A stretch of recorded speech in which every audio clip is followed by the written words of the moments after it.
So I just got done watching the Monster Hunter Wilds Ascendance video, and I'm gonna say some things didn't really stick out to me that I am interested in, but this game, it still worries me. So I did want to make a video before this announcement talking about what I think Wilds should implement to truly improve the game.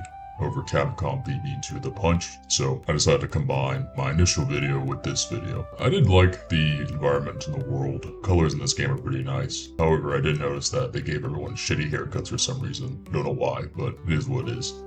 I was glad to see that in this game, they introduced a pack monster that actually does fight in a pack, as opposed to the Doshiguma. They don't really fight in packs, but you can kind of easily disperse them dove bombs.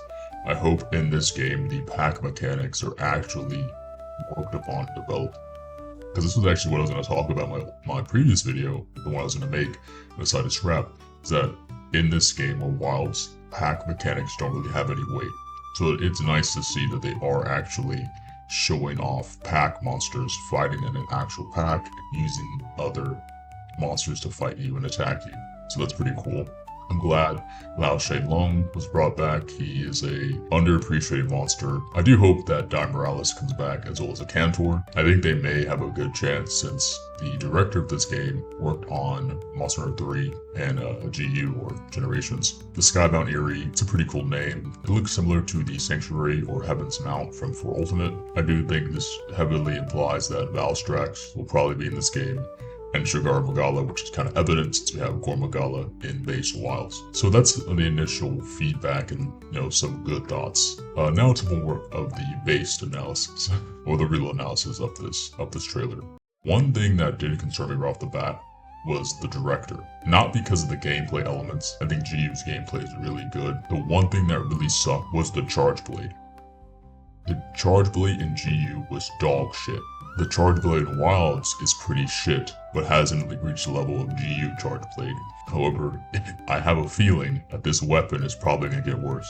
Another thing I didn't like from this trailer was the focus on Wyveria and the Guardian monsters. It is becoming more and more clear to me that they will probably put the weird ultimate dragon thing, or that is one of the worst things I've ever heard about in Monster Hunter. It's a terrible thing. It should not exist, and the fact they keep entertaining it is baffling to me. And Guardian monsters, they are completely garbage. Lore-wise and fight-wise, they are garbage. They're very exploitable, especially with the wound system. They don't really have any unique factors. Their armor isn't really unique, and their mechanics aren't really unique. Just put in the regular monsters into this game.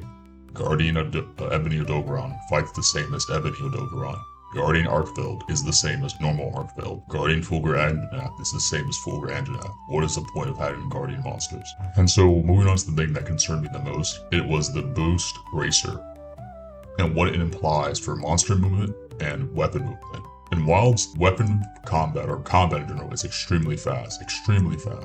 And monsters move extremely fast. This is kind of circumvented though because the hunter is so powerful that you don't really ever feel the fact that monsters in this game are fast. This game isn't hard by no means, but when you combine certain elements, like extremely fast attacks, delay attacks, input lag, tracking, unbreakable combos, and increasing movement of the monster to try to keep up with the hunter, we're entering a very dangerous territory. And with the boost bracer, I feel like that territory of dangerous has elevated to critical. And I didn't think about this for the charge blade. The charge blade is a very methodical weapon. It has fast moments, but it's pretty methodical. In Wilds, the typical charge blade combo is just to spam Savage Axe, although you can do AADs a little more often and regularly. The combo typically is just spam Savage Axe. And that gameplay gets really boring and repetitive because it's really fast. And with the boost breaker, you have faster combos, and there's just that one scene you basically running with some gun arm. It was kind of cool, but I'm afraid that this game is going to enter something that it can never come back from. It's going to become like Elden Ring Shadow of the Erdtree.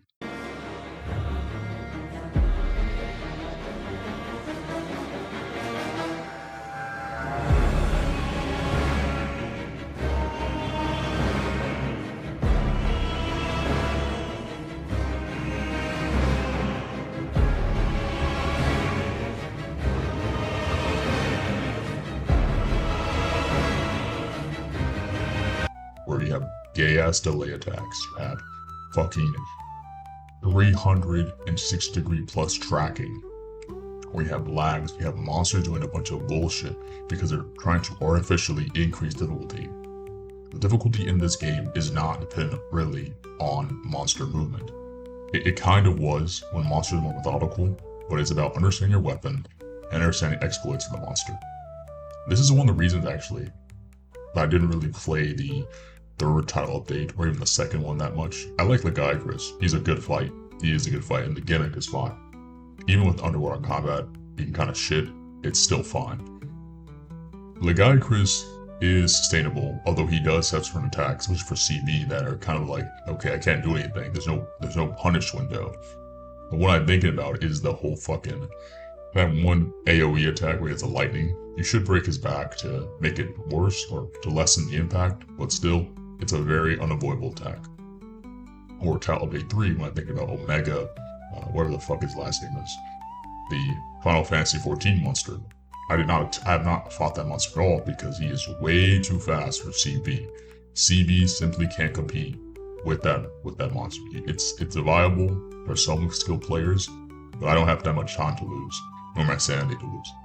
But anyway, I'm worried about the Monster Hunter movement and the movement because we begin getting faster and faster and faster. This game really does resemble to me. It's a mirror image of Monster Hunter Rise, but just grounded. It's like Rise World, where it was unreleased or unfinished like Rise. Because if you guys remember, Rise released unfinished.